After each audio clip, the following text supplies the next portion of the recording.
Doing chokers now. Can you see? Oh my God, you can see that. Okay. Oh, I'm really feeling this new vibe, this new energy. I'm so excited. I've been wanting to film forever, so let's get into this. I was just gonna say, I feel like I haven't filmed in a month, but I actually literally have not filmed in a month because I filmed everything. The last few videos I filmed pre-move, and now this is like the new space, the new setup. I'm still getting things set up. It's actually kind of chaotic at the moment, but I've been thinking a lot about, I have a lot of friends who, including myself, to be honest with you, who have really just let fear of, it's a couple different fears, right? So it's the fear of failure, number one, that I think holds people back quite a bit. But it's also the fear of like, I don't want to get hurt and I don't want to accidentally hurt someone else. And I was having a conversation with one of my friends in which they were talking about how, like, you know, they experience a lot of indecisiveness and not knowing how they want to deal with, like, you know, relationships and getting into one. Like, they really want a relationship, but it's hard because they ultimately don't want to accidentally hurt someone's feelings, or, like, you know, feelings change or whatever the case may be. And so they're terrified of that. You know, they're terrified of this idea of unintentionally hurting someone's feelings, unintentionally hurting, you know, this person that they could be with, or themselves, really. It got me thinking about how this fear of unintentionally hurting someone else or unintentionally hurting yourself is really, I believe, holding not only them back, but also a lot of people back. And I know that because I have fallen, I don't want to say victim because I know that's like a negative connotation. I have fallen into that trap. I have fallen into that. I don't want to hurt someone else or myself. So I'm not going to put myself out there. I'm not going to put myself in a position where I could potentially get hurt. But in that way, I'm making myself miserable. So I decided I had to make this video because obviously if it's something that I've experienced and it's something that my friend is experiencing right now, I know it's something other people are experiencing. And it just seemed like, you know, hey, let's make a video about this. Let's talk about this. And let's talk about why your fear of pain, your fear of failure, your fear of getting hurt or hurting someone else is ultimately making you miserable and isn't doing you any favors. And again, this is stuff, you know, I've said it before, but this is stuff that I've learned over the last, 30 years. You learn these things, you practice these things. It's not something that's just like oh, I just know this and now I will never forget. You have to work at it. And I think, like, when you say that, I think there is a tendency where you could misinterpret that as like, you should go out of your way to hurt people. I don't think that. I don't want people to do that. But I also think it's not realistic to say, oh, I don't ever want to hurt anybody by, accident. And what I mean, it not like physically hurting them, but what I mean is like, I don't want to get into a relationship and feelings change and how I see them changes for whatever reason. There's a lot of factors at play in why feelings and emotions change over the course of your life. Sometimes things change. Sometimes couples don't work out, and that's not a bad thing. But I think the fear of like, I don't want to unintentionally hurt this person that I care about. I don't want to unintentionally, cause them undue harm or undue stress or trauma or whatever. It's ultimately making you miserable because, first of all, you are putting their potential pain over their potential for happiness. You don't know. And the thing of it is, like, none of us has a crystal ball. None of us knows how things are going to go. No one knows how any relationship that you get into is ultimately going to end up. It's possible, sure, that it doesn't last, but it's equally possible that it does last. It's equally possible that it lasts a very long time and is a great thing. I also think it's worth noting that even if it doesn't last a long time, even if it's only a short relationship, that doesn't necessarily make it any less meaningful. Not every relationship is meant to last forever, but some relationships that are shorter can still be wildly important overall. So there's a lot of factors at play here. But if you're living in this fear of, I don't want to accidentally hurt you, I don't want to accidentally, oh, my feelings changed and now we're breaking up and isn't this horrible? And so I would rather just not go through it at all because there's the potential that it doesn't work out. That to me doesn't compute. You know what I mean? Like that to me doesn't make sense. And it's not, again, it's not to disrespect anyone. For me, obviously I've been through the situation. I don't like being in pain either. I don't like when my heart gets broken. But I am someone who has recognized that, look, for better or for worse about me, I fall in love very easily. I do. And it can be rough for me. I won't pretend that it isn't difficult sometimes to be someone who falls in love easily, because it means that there is the potential often that I will be heartbroken and I will have this person that I am into not like me back. That is more often than not the case. And I have had to learn over these last 30 years that that's just how it goes sometimes. Sometimes the people you are into are not going to be into you back. Or if they are, it doesn't mean that it's necessarily going to go anywhere, or it doesn't mean that it's necessarily going to last forever. There's so many different things that can happen over the course of a relationship, and they're frustrating and they're upsetting and they're devastating, and yet I don't regret them. As someone who falls in love easily and quickly, I am also someone who gets hurt. There's no getting around that. I get my heart broken quite a bit, and it sucks every single time. But I'm also someone who has an inordinate amount of hope, all things considered, and it makes me believe that it's worth all of that pain. It's worth all of the trials and tribulations. It's worth all of the heartbreak, because ultimately I know somewhere out there is my person. And it makes all of the times where it hasn't worked out worth the effort to me. And don't get me wrong, that is a hard fought thing. It is not something that I just came to that conclusion one day overnight and never struggled again with the pain of heartbreak, or I've never cried over things not working out. Like, let me not pretend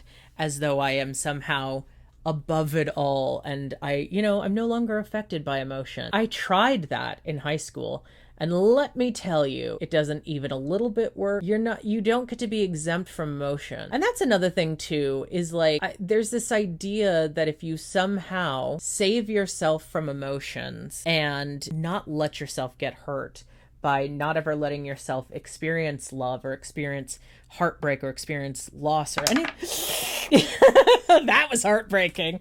Oh my God. I think there is this idea that some people have, and I had it myself. I spent a lot of my high school years trying to do this, where you think like, oh, if I can just keep myself from falling in love, if I can just keep myself from having these emotions, then I can spare myself from ever having to be in pain.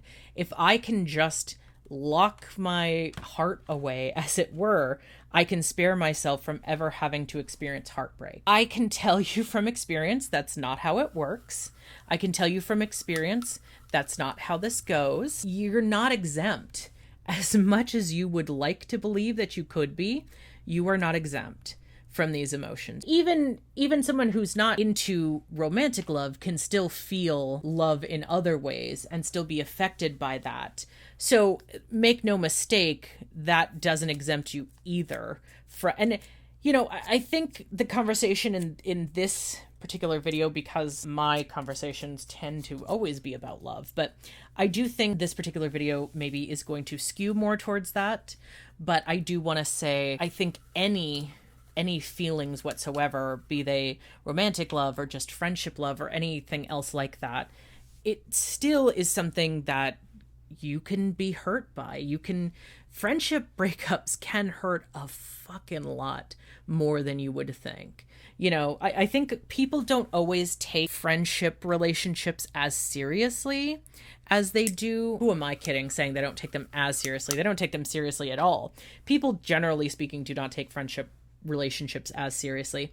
And, I get that. It's hard because, like, even me, I am someone who I do prioritize the idea of a relationship that is romantic. Like, that is something that's important to me, so I can't pretend that I don't. But I know from experience that losing friendships for one reason or another is really, really hard. And it's really painful. It's really emotional. I'm certainly well versed in that aspect of it. Whether it's romantic love or friendship love or love of a pet, anything like that, you are not immune, you are not exempt. And therefore, it means you can experience heartbreak of those things. You can experience the heartbreak of losing a friend. You can experience the heartbreak of losing a pet. You can experience the heartbreak of losing a family member or a close friend. There's so many different things. I know that a lot of my videos, including this one, do tend towards more of a conversation about romantic love. So I do kind of want to clarify that it's more complicated than that. There is so much fear of letting yourself be hopeful for things and letting yourself not jump to the worst possible conclusion. And the way that is literally my life, to always do that thing where I'm like, well, this didn't work out before. What makes you think it's going to work out now? Why do we have this propensity to do that? Why do we have this propensity to think, well, this didn't work out before, so why should it now? So why? Who says? There's no reason why just because something didn't work out previously should mean that it's never going to work out. And that's ultimately what I want to take away from all of this is you got to be hopeful. You got to let yourself be hopeful, because that is the only thing that is going to get you through the hardest days. The only thing that's going to get you through the pain of friendship breakups or losing someone for whatever reason, the only thing that is going to get you through that is hope. There's just no getting around that. There's no getting around the fact that the only thing that is going to get you through those difficult times is hope.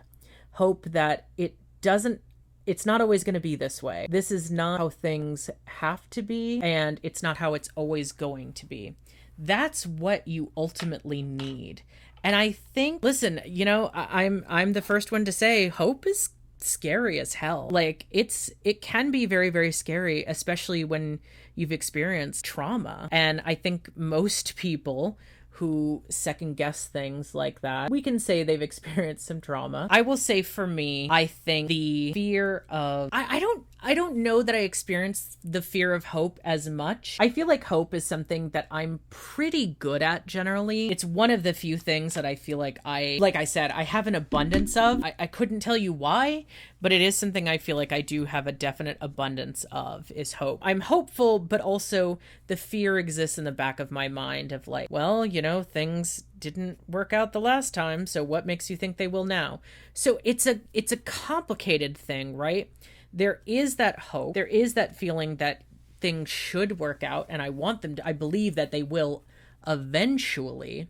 But I think training your brain to not immediately go to, well, it didn't work out last time, so why is it gonna now? I think training your brain not to immediately go there is one of the most important and most challenging things you will ever do. One thing I've learned is the question of what do I have to lose is a shockingly good motivator, because what do I have to lose is the old school version of fuck around and find out, right? Because it's very much you saying, what do I have to lose if I try this and it doesn't work out? I've talked about this before, but one of the things I learned and what got me into working on positivity and working on, not really just my mental health, but positivity and, all of these things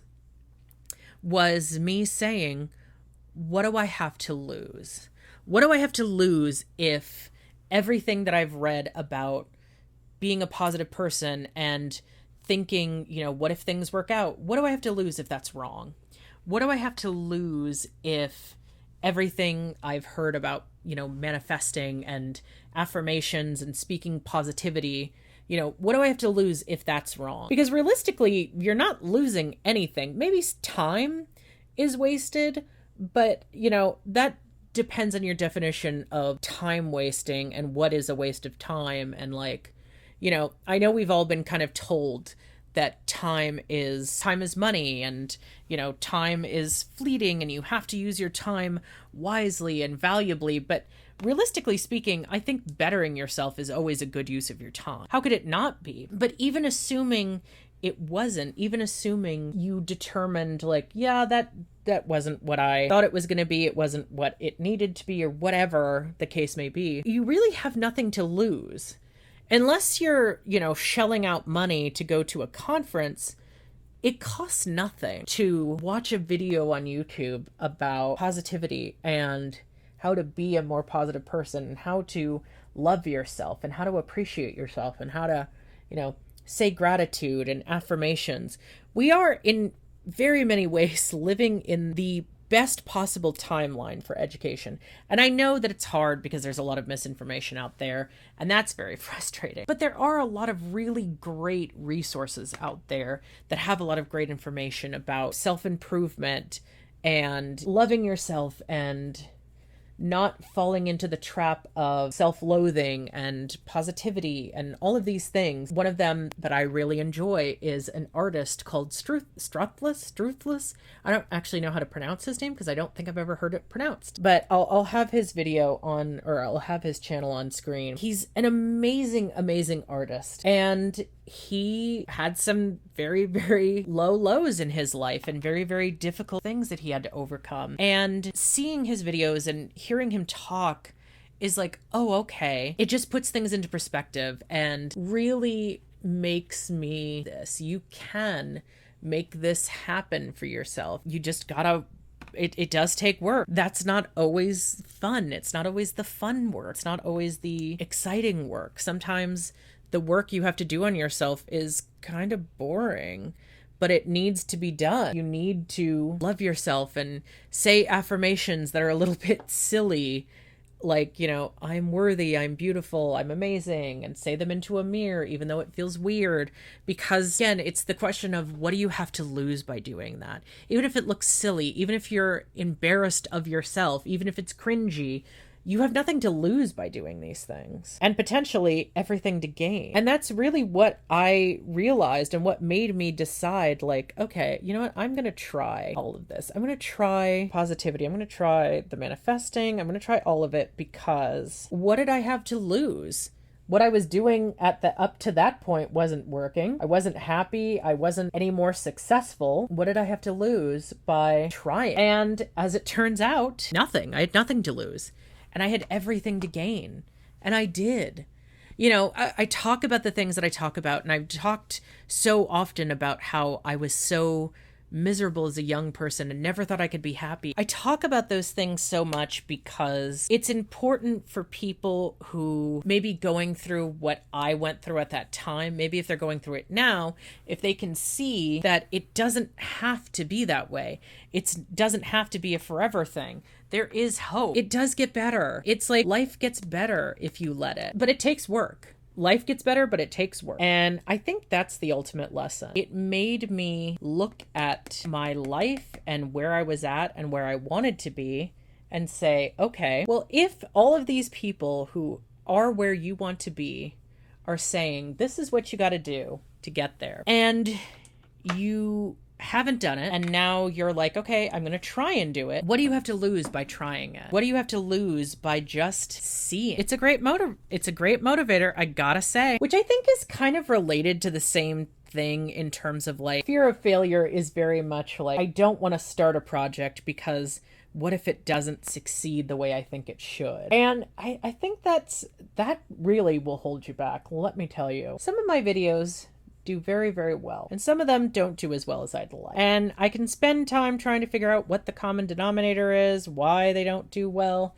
why others do well, why, I'm trying to do all of the same things and keep, all things being equal, why does this video get a certain number of views and another video doesn't? Again, it goes back to that fear of, well, this hasn't worked out before, so what makes me think it's going to work out now? It's that, it's letting yourself fall into the trap of, if this has not worked out in the past for me, why should I believe that it will work out? That is that's a romantic fear, but it's also a fear that can cloud your success and make you, I'm afraid of trying to do anything artistic or trying to do YouTube because, if I've made a video in the past that didn't do well, what if this one doesn't do well? And I think, ultimately, truly, the best antidote to that is, I guess, partly it's deciding that success is not measured by view counts, it's measured by how you feel with what you're creating. And that's something I'm having to get used to, is like, for so long my idea of success was determined by whether it was monetizable or whether I could make money from it. Because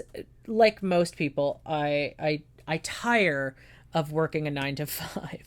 So, for me, success is like, is it something that is going to be making it possible for me to not work the 9-to-5? I don't need to be a, billionaire, gazillionaire, but I need to at least have enough money that I can support myself and support my family without having to work a day job, as it were. That's my request. That is my need. That is my desire. Even now, I do struggle with trying not to measure success by whether it's going to pay the bills, because I don't think that's fair to me. Am I having fun doing it? Are people entertained with it? I think that's pretty successful. I feel like in this world wherein we are so expected to make everything we do monetizable, everything we do has to have the potential to make money. Doing things that are fun and that you enjoy that maybe aren't monetizable is kind of a powerful thing at this point. Choosing to do something that you love, but choosing to do those things anyway, I think there is something very powerful in that. You should be allowed to create art for the sake of art. We, as human beings, should be encouraged to create art. Because the one thing I know every single artist has heard in their life is, well, you can't get into art because nobody makes money doing that. Nobody makes money painting. Nobody makes money writing. And it's like, well, who cares? I think that's kind of everything that I wanted to say in this video. I guess my number one takeaway for all of this is just like, I do firmly believe that any fear of failure, any fear of I don't want to hurt myself or hurt someone else emotionally is making you miserable. It's holding you back. And as hard as it is, I think the solution has to be just going for it and saying, this is part of life. Life is sometimes you care and you feel pain and things don't work out. And that's okay. That's how life goes. That's not a bad thing. And I think in order to be happy and in order to live a life that you deserve, I think you have to let yourself be someone who is open to the possibility that you might hurt and you might hurt someone else emotionally and that you might experience love and loss and friendships and all of these things, and that is worth the effort, that is worth the possibility that it doesn't work out. But I also think you should be inclined to ask yourself, what if it all works out? What if this time I choose to believe that things are going to work out? I choose to believe that ultimately things are going to be better and work out for me this time. What happens then? What happens if you tell yourself that things are going to work out? What happens if you decide for yourself that everything is going to work out? And that's the question I'm going to leave you with. What happens if you decide to tell yourself that everything's going to work out? Do let me know if you have any thoughts down in the comments below. And of course, if you liked this video and you want to see more, subscribe to my channel. And if you want to see more exclusive content, you can subscribe to my Patreon, which is patreon.com/NarcissaDeVille, where I make special exclusive videos just for my special friends. I don't know why I said it like that, but I had to. And until next time, stay devilish.